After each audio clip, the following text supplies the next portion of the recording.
বাংলাদেশ এবং জিম্বাবুয়ে সিরিজের ওয়ানডে সিরিজের জন্য বাংলাদেশ দলের স্কোয়াড ঘোষণা করা হয়েছে। 15 সদস্যের সেই স্কোয়াডটি নিয়ে আমরা এই ভিডিওতে একটু আলোচনা করতে চাই। 15 জনের স্কোয়াড যদি আমরা একটু পর্যালোচনা করি, কারা সুযোগ পেয়েছেন তারা একটু দেখে নেই। দলে আছেন 3 জন ওপেনার, তানজিদ হাসান তামিম, সাইফ হাসান এবং সৌম্য সরকার। স্বাভাবিকভাবে এই 3 জন ওপেনারের উপরে কিন্তু বাংলাদেশ দল বেশ কিছুদিন ধরে এই 3 জন ওপেনারই কিন্তু সুযোগ পাচ্ছেন দলে। তো সেই 3 জন ওপেনারই সুযোগ পেয়েছেন। এছাড়া মিডল অর্ডার ব্যাটসম্যান যারা আছেন তারা হচ্ছেন নাজমুল হোসেন শান্ত, লিটন কুমার দাস, তাওহিদ হৃদয়।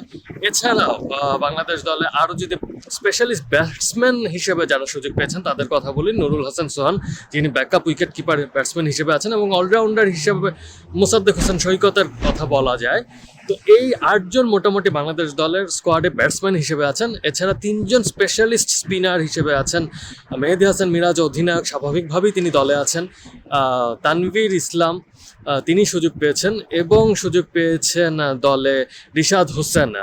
আসলে এই 3 জনের মধ্যে কিন্তু রিশাদ হোসেন এবং মেহেদী হাসান মিরাজ একটু ব্যাটিংও করতে পারেন, তো তাদেরকেও মিনি অলরাউন্ডার বলা যেতে পারে। এছাড়া স্বাভাবিকভাবে যেই 4 জন পেসার দলে সুযোগ পেয়েছেন সেই 4 জন পেসার হচ্ছেন মুস্তাফিজুর রহমান, নাহিদ রানা, তাসকিন আহমেদ এবং শরীফুল ইসলাম। শরীফুল ইসলাম অস্ট্রেলিয়া সিরিজেও ছিলেন, শেষ ম্যাচে 6টি উইকেট পেয়েছেন, খুব স্বাভাবিকভাবেই তিনি দলে আছেন। তো এই 15 জনের যে স্কোয়াড ঘোষণা করা হয়েছে সেই 15 জনের স্কোয়াড কিন্তু অস্ট্রেলিয়া সিরিজেও ছিল। তাই অস্ট্রেলিয়া সিরিজের দল থেকে কিন্তু খুব একটা পরিবর্তন আসেনি। খুব একটা পরিবর্তন বলতে কোনো পরিবর্তনই আসেনি।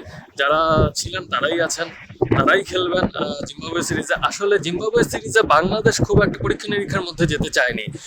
জিম্বাবুয়ে সিরিজে বাংলাদেশ চেয়েছে মূলত যারা খেলে তারাই যাতে খেলেন।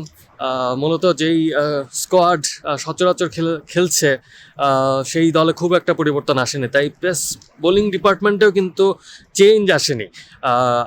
এর আগে আমরা দেখতে পেয়েছি যে বাংলাদেশ দল একটু পরীক্ষা নিরীক্ষা করে বা কিছু কিছু পেসারকে রেস্ট দেওয়ার চেষ্টা করে, কিন্তু এই সিরিজ কিন্তু বাংলাদেশ দলের 2027 ওয়ার্ল্ড কাপের জন্য খুব ইম্পর্ট্যান্ট একটি সিরিজ। কারণ 2027 সালের মার্চ পর্যন্ত একটা কাট অফ পিরিয়ড আছে, র্যাঙ্কিংয়ে একটু ভালো অবস্থানে থাকতে হবে। তাই বাংলাদেশ দল কিন্তু এই সিরিজে কোনো পরীক্ষা নিরীক্ষায় যায়নি। স্কোয়াডটা বেশ ভালোই হয়েছে। জিম্বাবুয়ের মাটিতে কিন্তু জিম্বাবুয়ের বেশ শক্তিশালী দল। বাংলাদেশ সামনে কিন্তু বেশ কঠিন একটি সিরিজে অপেক্ষা করছে। স্কোয়াডটি কেমন হলো জানাতে পারেন আপনারা কমেন্টসের মাধ্যমে। আপনাদের প্রত্যাশা মাফিক স্কোয়াডটি হয়েছে কিনা, অথবা স্কোয়াডে কোনো পরিবর্তন আপনারা আশা করছিলেন কিনা, সেটি আপনারা জানাতে পারেন কমেন্টসের মাধ্যমে। সাথে থাকার জন্য ধন্যবাদ।